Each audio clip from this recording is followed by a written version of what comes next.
Ya saya ada Mhm. nanganin perusahaan BUMN lah yang Oke. cukup besar, itu Mhm. juga udah cukup lama. Mhm mhm. Terus juga waktu itu penerbangan ada Citylink, ada Garuda, Iya. ya kan? Pernah saya pegang juga. Jadi Bapak darat juga, udara juga ya? Iya, Habis ini saya laut betul. guys. Iya. Terus juga yang serem juga saya pernah tanganin.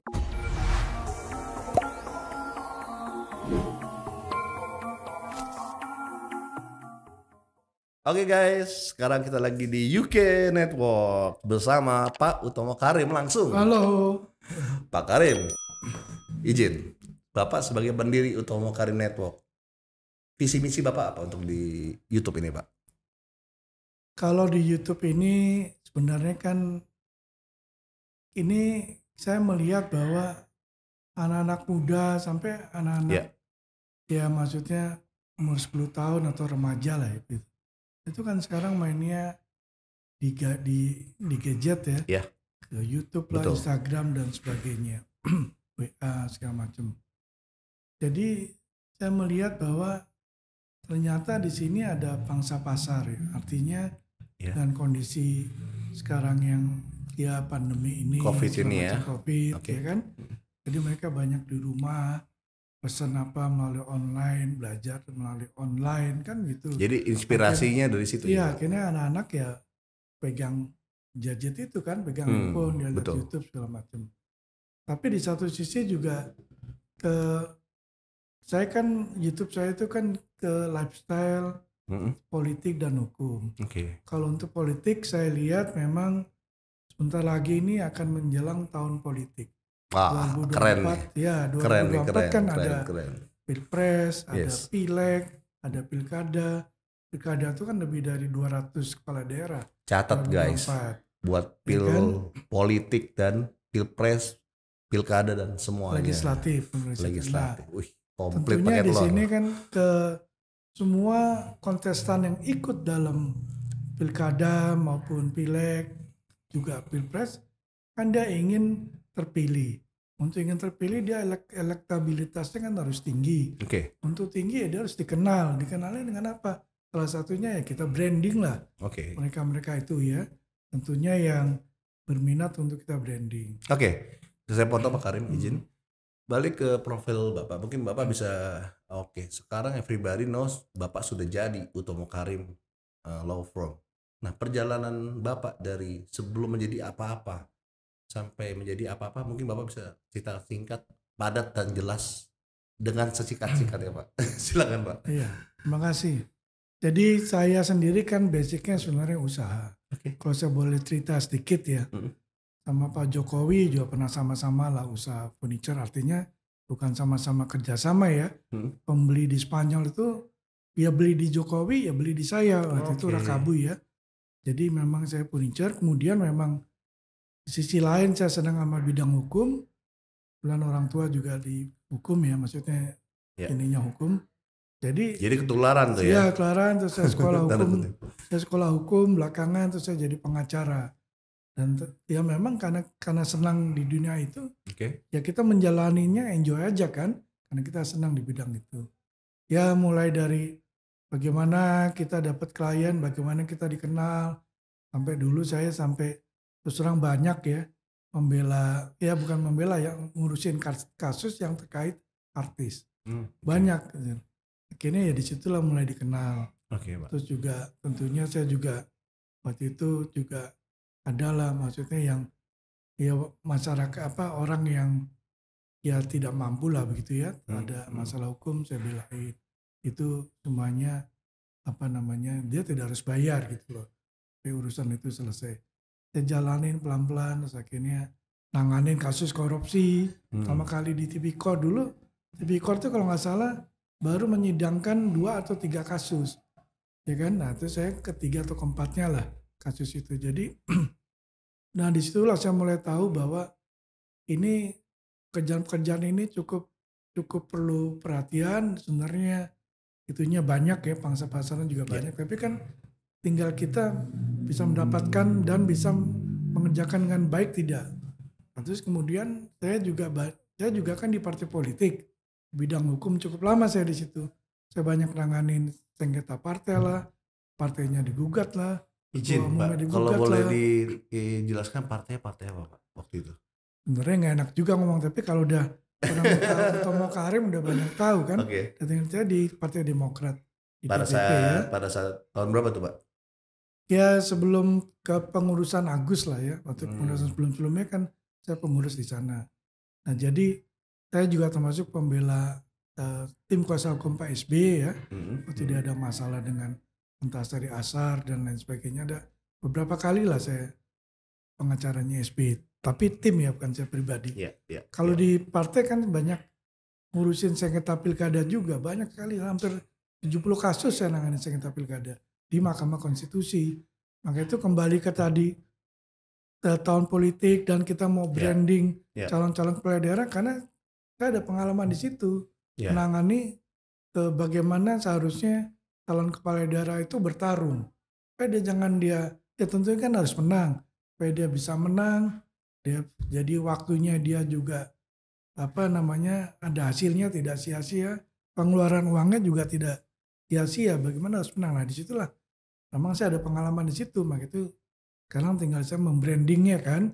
Tentunya nanti dengan diikutin dengan apa yang harus dijaga dari segi hukum supaya bisa menang, dan apabila digugat atau menggugat di MK ya tentunya menang juga kan begitu. Berdasarkan pengalaman. Gitu. Kayaknya hatam banget nih Pak Karim. Iya. Oke Pak, lanjut.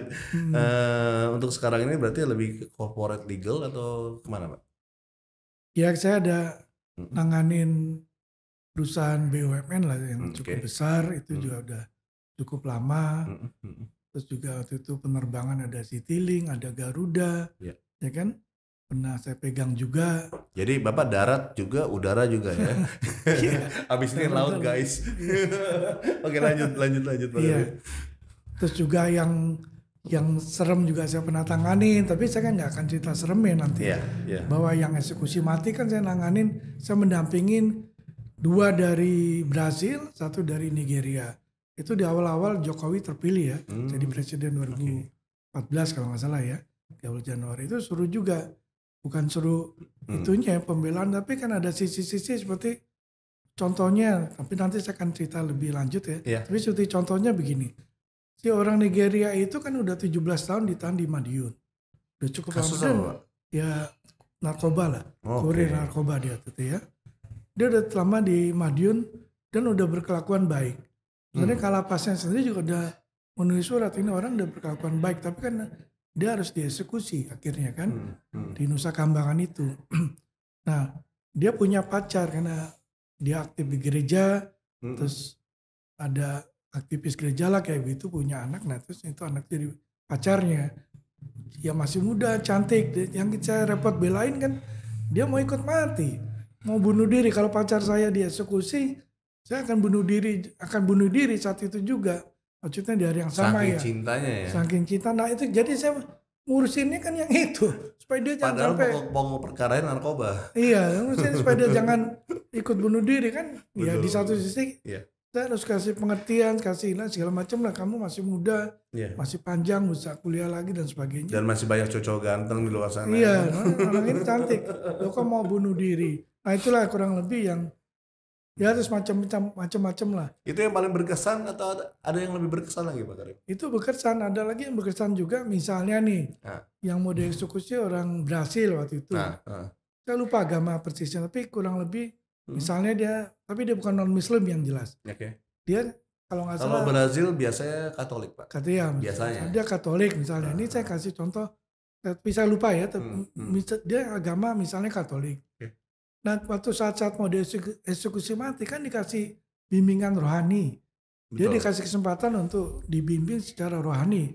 Agar dia pada saatnya dieksekusi dia ya sudah tenang lah, begitu kurang lebih. Cuma yang dikasih kan orangnya, pendetanya beda. Contohnya misalnya dia Katolik, dikasihnya Protestan pendetanya. Ya kan saya bingung juga lah, ini lain walaupun saya nggak tahu persis lah ajarannya gimana. Tapi dia di Brasil itu juga komplain, kok saya ininya. Oh pada saat mau dieksekusi? Iya, beberapa hari sebelum eksekusi. Oh jadi salah ini. Iya, tapi ya kalau ajarannya saya nggak tahu persis. Nggak, maksudnya salah ya Itu Ibaratnya loh. kalau Katolik ya dia harus romo kan begitu. Iya, Kalau dia Kristen dia pendeta. iya, Ini istilahnya ini Katolik yang datang pendeta mungkin ya. iya, kurang lebih Seperti gitu. itu kurang lebih Ya ya. dia komplain, Betul. oh ini kok jadi gini ya, saya lulus ya waktu itu tersedianya itu gitu kan, waktunya kan Terus juga akhirnya nggak, gimana? ya Eh, udahlah di jalanan seperti itu aja kan, akhirnya tembak mati. itu kan ditembak mati semua. Yang saya cerita tuh akhirnya tembak Berapa kilo, mati. Pak? Ya sebenarnya sih itu kan kecil-kecil lah, nggak sampai 10 kilo, dia hanya kurir aja lah, nggak sampai 10 kilo. Tapi ya Hanya udah, mengantarkan ya. iya kurir. Bukan bandar yang Bukan, sebenarnya. kalau bandar kan tontonan, bukan kilo Ya, lagi kan. ya. Tapi saya Oke, nggak usah cerita ke situ lah. Kan saya cerita tadi sisi lainnya gitu loh. betul. Tapi Itu terkait kurang dengan lebih. narkoba ini menarik, Pak. Sedikit saya mau kupas. Hmm. Eh, Undang-undang narkotika ini menurut Bapak yang sekarang ini yang berlaku di tahun 2019 ini menurut Bapak sudah cukup kayak kemarin ada kasus Nia Ramadhani Hmm. dengan apa suaminya yang cukup viral juga dan akhirnya di rehab itu menurut Bapak gimana?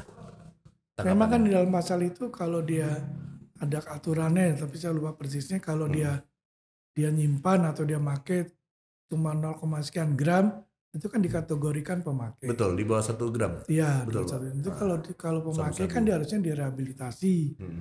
Tapi kalau lebih dari itu artinya kan bisa dibilang dia pengedar. Nah, Tapi pengedar kan hukumannya lain, dia oke, harus masuk penjara saya gitu. potong sedikit Pak. Hmm. Tapi yang terjadi sekarang di kepolisian itu mereka nggak peduli. Bahkan yang kasihan ini yang kalangan bawah ini malah langsung dipenjara sehingga penjara overload Pak sampai 60%. Dan itu saya cek di beberapa rutan dan lapas 60% lebih itu diisi oleh pemakai narkotika.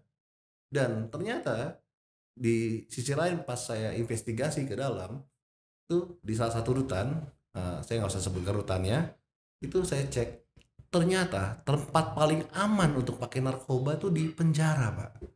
Nah ini di satu sisi overload karena narkoba, tidak ada asesmen dari BNN, jadi polisi main langsung P21 jaksa pengadilan ketok di penjara gitu kan Pak, ada yang 2 tahun 3 tahun ada yang 6 tahun seperti itu, tapi mereka merasa lebih nyaman di penjara. Ini gimana Pak? Kalau lebih nyaman di penjara itu kan bukan kita cerita asal ya. Memang kan ada faktanya. Betul Pak. Waktu itu kan kalau nggak salah orang itu udah ada eksekusi mati. Dia kan bikin pabrik atau memproduksi di penjara kalau nggak salah di Cipinang ya, kalau nggak salah. Atau di mana lah. Si di Freddy juga itu. Ya, dia kan Freddy. produksinya. Artinya kan memang penjara itu kan paling aman. Artinya kalau mau digerebek polisi pun, polisi kan minta izin kepada Kanwil. Lapas atau Kanwil gitu. Betul. Nanti ya namanya kalau mau digerebek kan harusnya mendadak. Ya. Nah, kalau pakai izin dulu kan ya tahu Nah, sendirilah. ini guys, Begitu. salah satu undang-undang yang ada itu betul kata dari Pak Karim, itu polisi tidak bisa langsung untuk masuk ke dalam rutan karena harus ada permit izin. Nah, sedangkan begitu ada permit izin itu kan bocor, sehingga untuk menangkap di dalam itu ya zong. Tapi itu nyatanya seperti Ya, itu. itu faktanya. Akhirnya kan di dalam lebih aman dan sebagainya. Dan yang saya agak protes cuma satu Pak, ini udah narkoba harusnya direhab ya, ini kok malah ditanggung nama negara Pak untuk uang makan sehari kalau saya nggak salah ya itu di level 10 Ya ribuan. memang itu harus diperbaiki kan, berbekal dari kemarin yang lapas Tangerang kebakaran itu loh. Rupanya yang banyak meninggal, yang banyak jadi korban kan tahanan-tahanan narkoba itu. Tentunya di situ kan mungkin ada kurir kecil-kecilan, ada yang tadi pemakai gitu tapi dia masuk penjara. Ini kan banyak sekali itu yang meninggal kan, terpanggang di dalam selnya. Rupanya banyak kasus narkoba yang meninggal itulah korbannya. Ini kan suatu contoh bahwa ini harus diatur lagi dengan benar. Aturannya udah benar, tinggal penerapannya aja kan. Penerapannya aja ya. Iya gitu loh. Oke Pak Karim, terakhir sebelum ya kita menutup podcast ini Pak, harapan Bapak ke depan, mungkin ada yang belum ini apa Pak untuk Indonesia dan untuk keluarga mungkin? Ya tentunya kalau untuk Indonesia ya saya sih melihat pemerintah sekarang udah baik. Walaupun dulu saya bukan pendukung Jokowi ya, tapi itu saya Tapi lihat. Bapak bukan pendukung, tapi Bapak dukung Jokowi nggak? Belum pernah terus terang. Enggak, dari hati dukung Jokowi enggak? Oh gitu. Tidak, Oh tidak. tidak. Oh sama yang satunya Pak ya? Ya sama satunya. Karena kan saya tim hukum yang satunya lah Oke. bergabung. Tapi setelah melihat perjalanan, saya kan lama di Demokrat, saya Iya. tahu lah waktu itu Pak SBY. Ya gimana kita kan bisa Ya. membandingkan gitu. Ini Pak Jokowi luar biasa lah. Nah, Gitu. sebentar Pak, menarik nih. Apakah Bapak akan pindah partai? Ada rencana?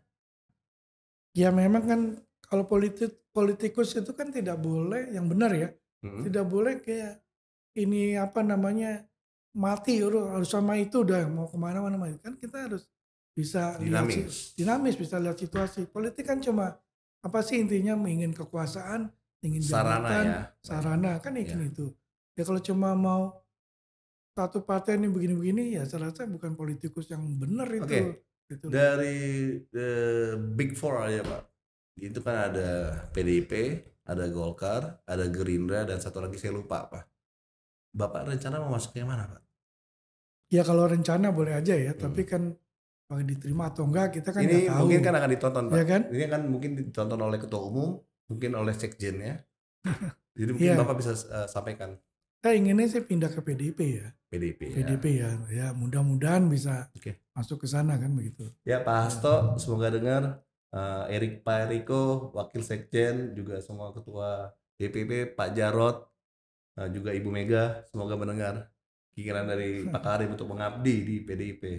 Amin, alhamdulillah ya. Terima kasih Pak Karim untuk podcastnya.